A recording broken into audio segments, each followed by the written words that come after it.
Étienne, Bonjour Doriane. comment allez-vous? Eh ben, très bien, confiné mais très bien, et on est malheureusement obligé de s'appliquer à cette belle règle.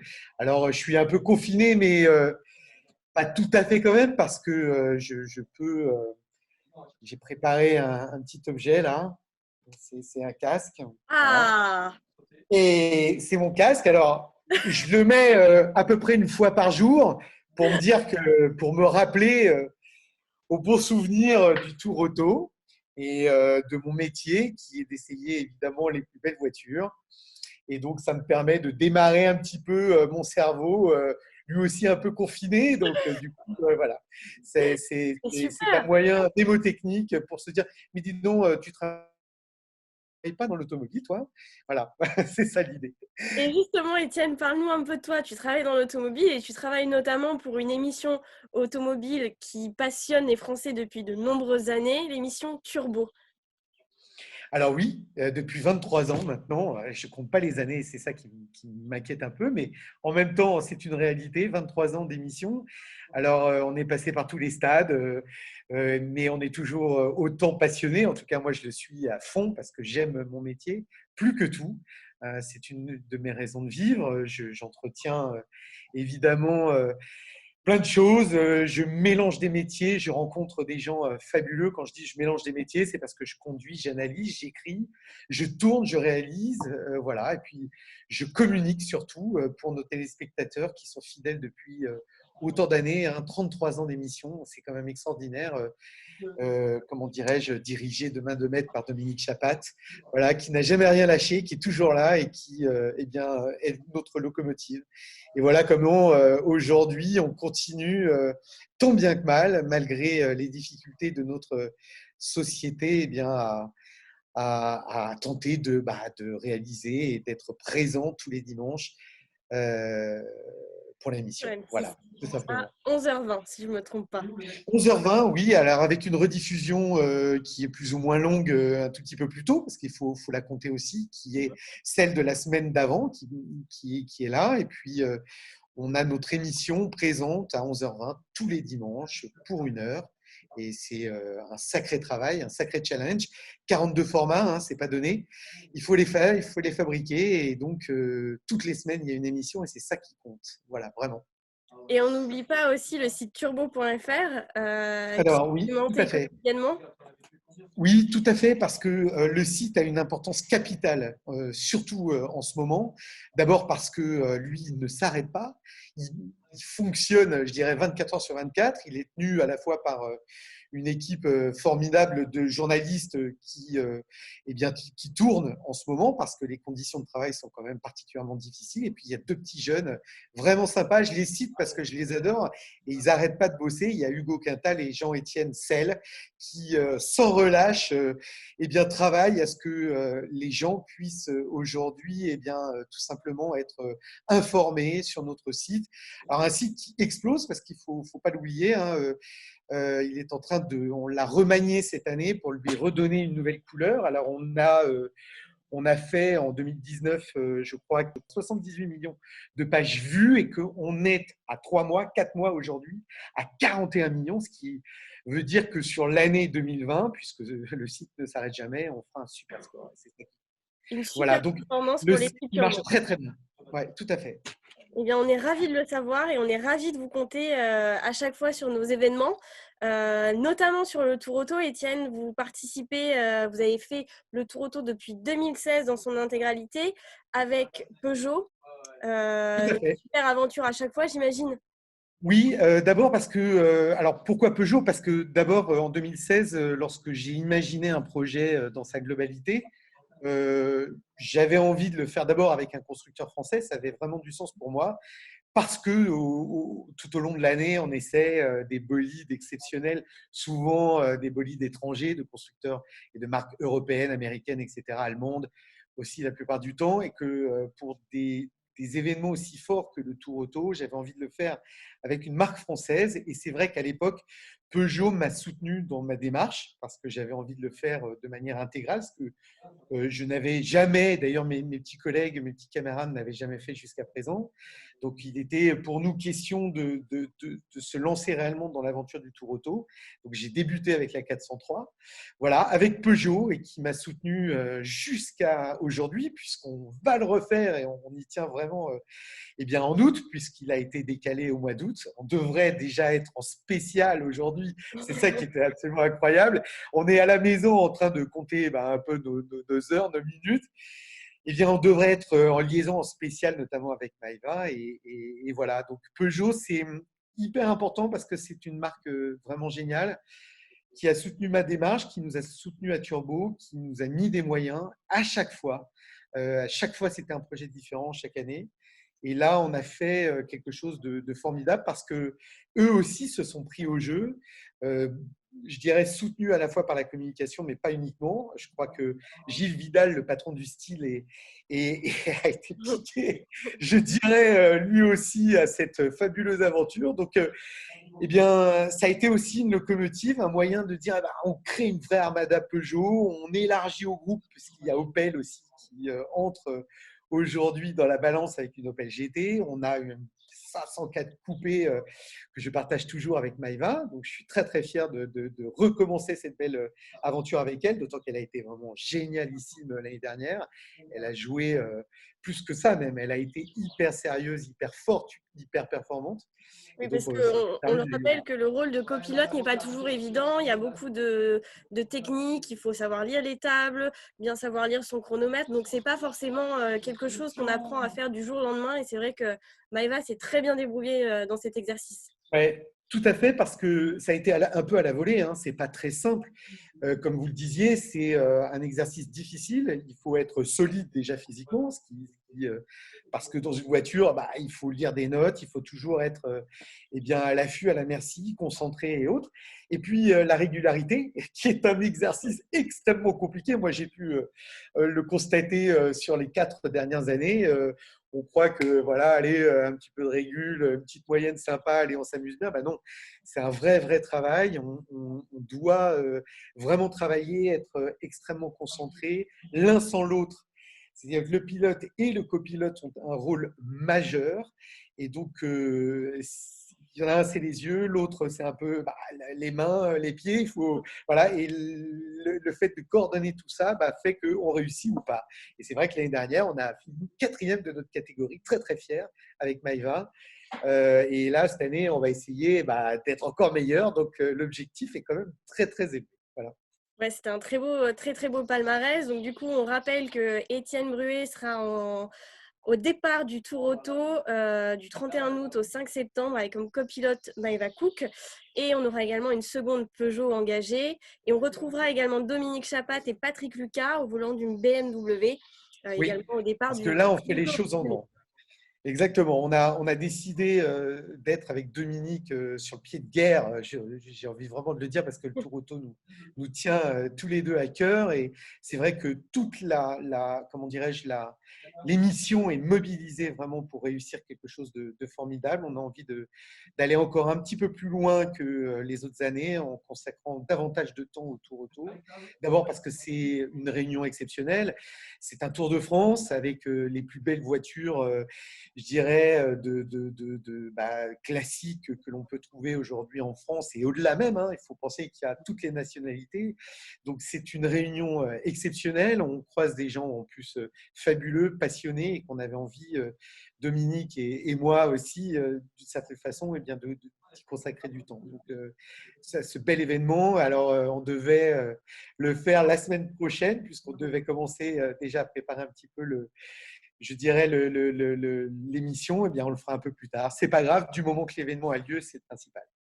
En effet. Bon, alors du coup, on vous retrouvera sur le bord des routes et également le dimanche devant notre télé Ouais. pour voir Ah, c'est l'émission sûr. spéciale sur le Tour Auto Optique 2000.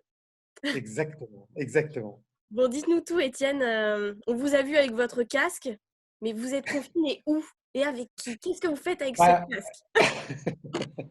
bah, je vais démarrer un petit peu la voiture tous les soirs, donc je suis confiné évidemment un peu dans ma voiture, mais pas complètement. C'était une plaisanterie parce que j'ai aussi mes gants, hein. Je suis prêt à partir, je suis dans les starting blocks, prêt à partir. Non, je suis tout simplement chez moi en famille parce qu'il était important je dirais, de se retrouver tous ensemble à ces moments particulièrement rudes, particuliers, inédits, et puis qui, quelque part, recentrent un peu la famille. Et c'était l'occasion pour moi de rester en famille avec mes enfants, mes deux garçons de 16 ans et puis ma femme.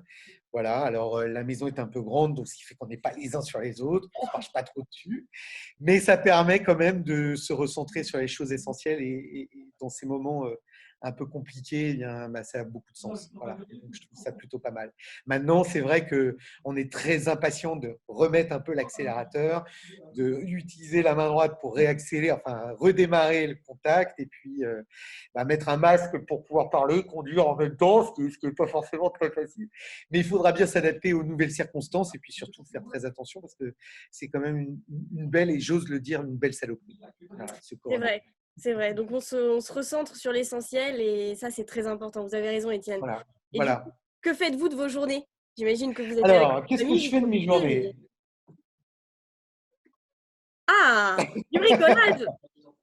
Bricolage, jardinage, très important le jardinage.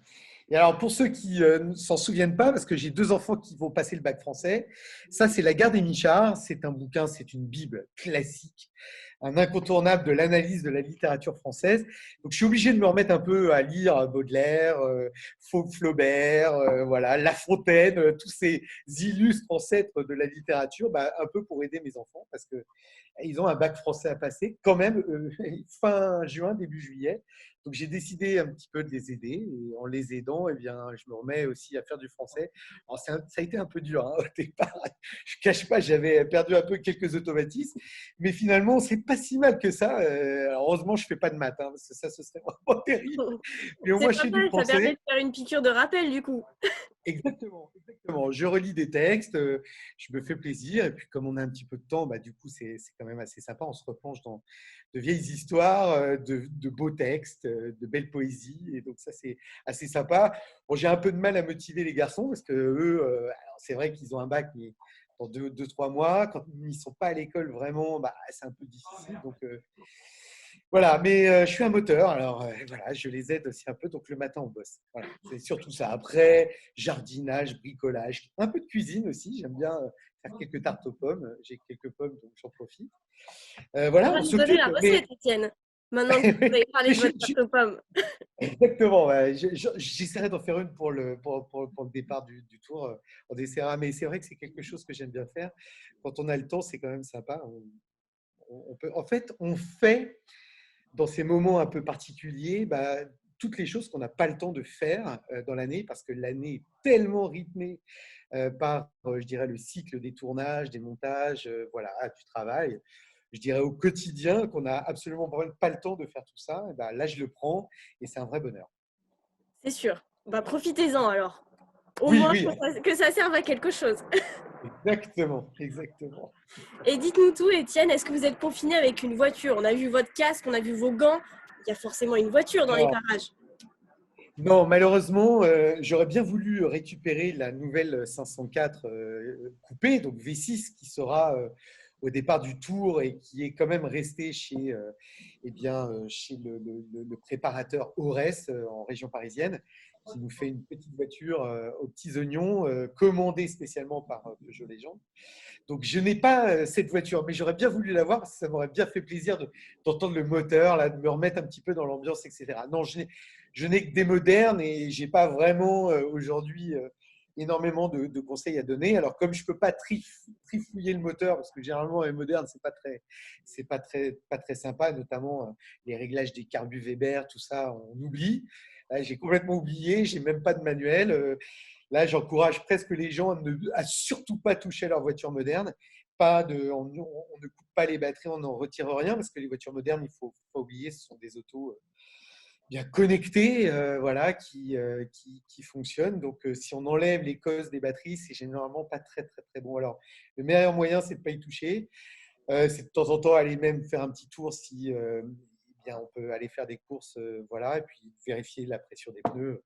C'est tout ce que je fais au niveau voiture et je trouve que c'est déjà pas mal. Voilà, je préfère réfléchir aux émissions qui vont venir plus tard, puisqu'on a envie tous à la rédaction de reprendre. Donc, on réfléchit à plein de choses, et ce qui nous donne évidemment beaucoup de motivation, beaucoup d'envie, beaucoup de passion à vouloir reprendre ce travail qui nous est cher. Voilà. Oui, parce que j'imagine que vous êtes tous dans les starting blocks chez Turbo, là. Oui, alors on essaie en tout cas, on est à des phases un petit peu différentes. En tout cas, on a envie tous de reprendre notre travail, c'est de trouver les moyens, surtout de le faire de manière digne. Sans risquer évidemment quoi que ce soit, mais tout en apportant aussi, nous, des solutions que l'on espère après ce confinement sympathique pour nos téléspectateurs, parce qu'on aura à cœur de leur présenter quand même l'actualité. L'actualité, elle ne s'arrête pas ou presque pas, malgré cette parenthèse un peu particulière du confinement. Donc, on réfléchit à plein de choses. En tout cas, moi, je pense beaucoup. J'essaie d'imaginer des choses et puis on verra bien après quels sont nos moyens pour pouvoir les faire. Mais en tout cas, oui, on a, je crois, tous à la rédaction, à quel que soit, je dirais, son niveau, l'envie de reprendre le volant pour certains, de reprendre la caméra pour d'autres, reprendre les claviers de montage pour les autres. Enfin, bon, bref, de réfléchir tous ensemble à fabriquer une superbe émission, parce que ça, c'est notre vœu le plus cher. À ce sujet, quelle sera votre première sortie en automobile ancienne, je précise, Étienne? Parce que Alors, l'automobile ancienne, moderne, je pense que ça va ça va être arriver avant. simple parce que, ouais, alors, c'est certain. Moi, d'abord, j'ai eu des voitures anciennes que je n'ai plus maintenant parce que je ne peux pas passer mon temps à m'occuper de ces voitures la semaine, enfin le week-end, alors que je m'occupe eh bien, des essais la semaine. Sinon, je n'aurais plus de vie, en fait, ou que ça à consacrer uniquement à l'automobile. Donc, j'ai oublié les anciennes, mais la première sortie que je ferai avec une ancienne, c'est sûr, ce sera avec la 504 coupée, parce que d'abord, il faut la préparer et la rouler un petit peu pour voir un petit peu comment elle marche, comment elle fonctionne, quelles sont ses capacités. Alors, il y a un super V6. La voiture, elle est refaite à neuf. Donc, c'est du travail extrêmement méticuleux que nous font eh bien, les préparateurs d'Ores. Ils nous font une voiture aux petits oignons. Donc, il faudra tout essayer, être à l'écoute de l'auto, voir si tout fonctionne bien. Et ça, j'en suis sûr, parce qu'elle sera performante. Elle aura son V6 PRV de 136 chevaux. Des voies élargies cette année, elle sera un tout petit peu plus large, type groupe 4. Et D'accord. puis, voilà, et puis on aura un pont long, pas court cette année, donc elle fera un peu moins de bruit, mais elle sera certainement tout aussi performante que les précédentes années, notamment préparée par le génialissime Jean-Pierre Nicolas, voilà, que je salue au passage. Du coup, Étienne, vous allez quand même avoir un petit peu de travail de rodage, puisque cette voiture, Oui, et pas seulement, il va falloir que j'essaye d'embringuer Maëva Cook à l'exercice, parce que il va falloir aussi qu'elle se refasse un petit peu, je dirais, au bon fonctionnement de la régularité. Mais je suis persuadé qu'elle est aussi motivée que moi, donc elle n'aura pas de mal à trouver dans un calendrier pour elle qui est aussi très chargé, qu'elle a envie aussi de réamorcer. Je suppose assez rapidement, mais en tout cas, elle est prête, elle a envie, elle sera là, et donc je pense qu'on aura besoin à la fois de roder la voiture, de reprendre nos marques, mais également de roder l'équipage, l'équipe à cette régularité, où l'on sera inscrit cette année, comme les années précédentes, en intermédiaire. Et donc, c'est ça qui compte. c'est sûr. Et du coup, Voilà. j'imagine que le calendrier automobile 2020 a été un peu chamboulé. Comment vous êtes-vous organisé pour vous ajuster à, à ce nouveau calendrier? Bon, ben c'est un peu compliqué, parce qu'en fait, il y a un calendrier. En fait, c'est une sorte de vague où les constructeurs, on dépend des constructeurs, de leurs nouveautés, la façon dont on est obligé de s'adapter à la fois aux présentations officielles, mais à ce que nous, on a envie de faire. Mais ce qu'on a envie de faire, ça dépend aussi de l'accessibilité des nouveaux produits. Donc, en fait, cette vague qui a été particulièrement rude, notamment dans le confinement, et bien, c'est une vague qui a entraîné en fait tout le monde dans la même direction. Donc, ce que on ne peut pas faire en fait pendant la période de confinage, et bien, les constructeurs et tous ceux qui sont liés à nous aider dans nos tournages et dans la création d'émissions, et bien, eux aussi ont été obligés de décaler de la même façon leur présentation. Alors, forcément, lorsque le travail va reprendre, et on espère assez rapidement, eh bien, je pense que le calendrier des essais, de la fabrication des émissions va se réajuster, je dirais presque naturellement, avec des contraintes qui, ne seront, qui seront réellement bien présentes et que l'on n'avait pas avant cette épidémie, cette pandémie. Donc, il faudra bien aussi s'adapter à ça. Alors, on voyagera sans doute un peu moins loin, on n'ira peut-être pas aux antipodes, mais on sera juste sur l'information et l'actualité de l'information. On essaiera d'être au plus près de nos téléspectateurs, de leur attente. Et puis, on essaiera, eh bien, en France, parce que moi, j'y tiens, j'adore la France, je fais beaucoup de sujets en France. Parce Nous que c'est aussi, on aime beaucoup la France chez Peter Otto, parce qu'il y a de très belles routes, voilà, de très donc très ça beaux tombe très paysages. bien. Ça tombe très bien, mais on fera en France, s'il faut le faire, on le fera. Eh bien, des tournages somptueux, sympas, avec de belles voitures dès qu'on aura accès eh bien, à ce calendrier pour pouvoir fabriquer nos émissions. On attend que ça. Voilà. J'imagine, et nous aussi d'ailleurs. Est-ce que du coup, vous auriez un livre ou un film, ou les deux, en lien avec l'automobile à nous recommander pour passer un peu le temps? Ah, bah, des films, c'est pas ce qui manque. Récemment, moi je dirais, bon, Le Mans 66, c'est l'un des derniers qui est sorti, qui est je pense, une belle histoire, même si elle est un tout petit peu incomplète, parce qu'il faut pas oublier qu'après Le Mans, Ferrari est allé battre quand même les Ford à Daytona, aux États-Unis. Donc, voilà, faut se rappeler, mais c'est une partie très forte de l'histoire de la GT40 de 1966 où eh bien Ford est allé battre le dieu vivant de l'époque qui était évidemment Enzo Ferrari. Donc ça, c'est un très beau film. Drive aussi, si on aime les histoires policières. Voilà, c'est une réalisation exceptionnelle. Moi, j'adore l'image, j'adore la réalisation et notamment là, c'est un très très beau film de gangsters. C'est assez dur, assez rude, mais il y a de très très belles poursuites. Et puis Rush aussi, faut pas oublier, il y a quelques temps, l'histoire entre Lauda et Hunt, quand on aime la F1, voilà, c'est un moment privilégié, etc. Puis de façon historique, n'oublions jamais les Bullets avec Steve McQueen, Le Mans aussi avec Steve McQueen. Ce sont des films Grand Prix, ce sont des films sur le sport automobile ou sur les poursuites ou des voitures exceptionnelles, voilà, faites dans les années 60 ou un peu plus tard, qui sont absolument exceptionnelles, qu'on a vraiment très envie de revoir. Et puis, j'ai pensé à un livre important parce qu'il n'y a pas longtemps, il y a Stirling Moss qui nous a quittés. C'est un pilote exceptionnel. Voilà, le champion sans couronne. Un livre écrit par mon ami Pierre Ménard, qui est l'auteur de l'encyclopédie sur la Formule 1, qui a fait un travail gigantesque, 11 ans exceptionnel, et qui a édité avec Jacques Vassal eh bien, ces quelques livres. Il y a plusieurs histoires. Alors, il y a Alain Prost, Ayrton Senna, il y a plusieurs volumes. Mais je suis en train de relire Stirling Moss, voilà, parce que c'est un pilote exceptionnel qui a longtemps participé, même encore dans les dernières années, à tout un tas de choses, notamment je pense au Mont Classique que l'on a vu plusieurs fois, voilà, qui était un pilote exceptionnel qu'on adore et qui est parti il n'y a pas si longtemps. Donc, c'est un moyen de lui rendre hommage, voilà, tout simplement. Et c'est un très bel hommage. Stirling Moss qu'on a pas mal retrouvé en Mercedes, au volant de Mercedes, et Oui, bien sûr. qui avait une moyenne assez incroyable sur les rallyes. On le voit quand on voit les histoires au mille milliards, la moyenne est assez incroyable. Et même aujourd'hui, on Ouais, se dit, mais comment a-t-il fait? ouais, ouais, c'est vrai, c'est vrai. Pilote exceptionnel, mais il y en a plein d'autres, hein. Ils sont Oui. tellement extraordinaires, ces pilotes. Donc, voilà. Bon, mais c'était l'occasion, en tout cas. Eh bien, merci beaucoup, Étienne. Avant de partir, moi, j'ai Merci, une petite question, une ouais. anecdote tour auto. Je me souviens en 2017 qu'il vous est arrivé une anecdote assez incroyable, 2017. arrivé au circuit du Mans Ouais. avec la Peugeot, une panne, et là, racontez-nous tout.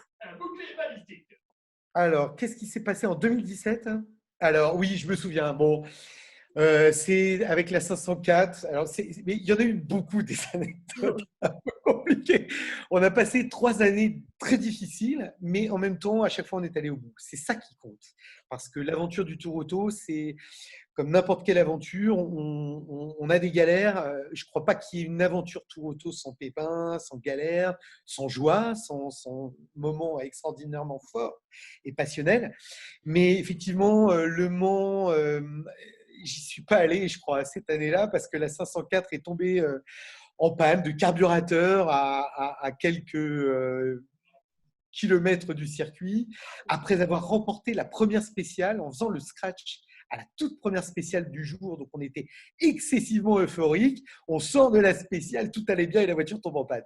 Et ça a été un moment extrêmement dur parce qu'on s'est dit, le premier jour, la première spéciale, si proche du Mans, et de se dire qu'on ne va pas pouvoir le faire, là déjà, sur le plan, je dirais, émotionnel, c'était quand même particulier.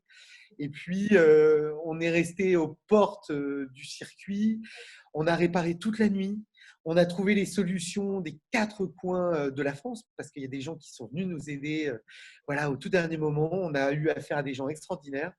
Ils nous ont aidés. On est reparti dans la nuit. On est arrivé, je crois que c'était en Bretagne, pour le deuxième jour, fatigué. On avait dormi à peine 1 heure et on a fini le tour quand même avec cette voiture. Mais c'est vrai que ça commençait fort. Alors voilà, 3 ans de grosses galères. Et l'année dernière, rien, juste que du bonheur avec une superbe copilote, une superbe voiture, une superbe préparation. Donc je me dis, allez, on recommence cette année, il faut que ça reparte de la même façon. Voilà. C'est Voilà, ce qu'on vous souhaite. beau moment. En tout cas, mais les galères racontent les histoires. Et nous, à Turbo, on aime raconter les histoires. C'est ça qui compte. Donc, c'est vrai que les galères, c'est super. C'est vrai que ça sert les histoires, mais bon, pas tout le temps, quoi. Pas tout le temps, parce qu'il y a un objectif, c'est au moins de réussir un beau résultat. Ça, c'est certain. Eh ben, on vous souhaite que pour cette année, pas de galère et un très beau résultat au classement avec Maëva Cook. Merci, Doriane. Merci beaucoup. Merci pour le temps accordé, Étienne. On a hâte de vous retrouver sur les routes du Tour Auto. On vous souhaite bonne chance pour cette nouvelle édition. Et surtout, On va prenez s'y soin de vous et vos proches et à très bientôt. rester chez vous. C'est ça le plus essentiel.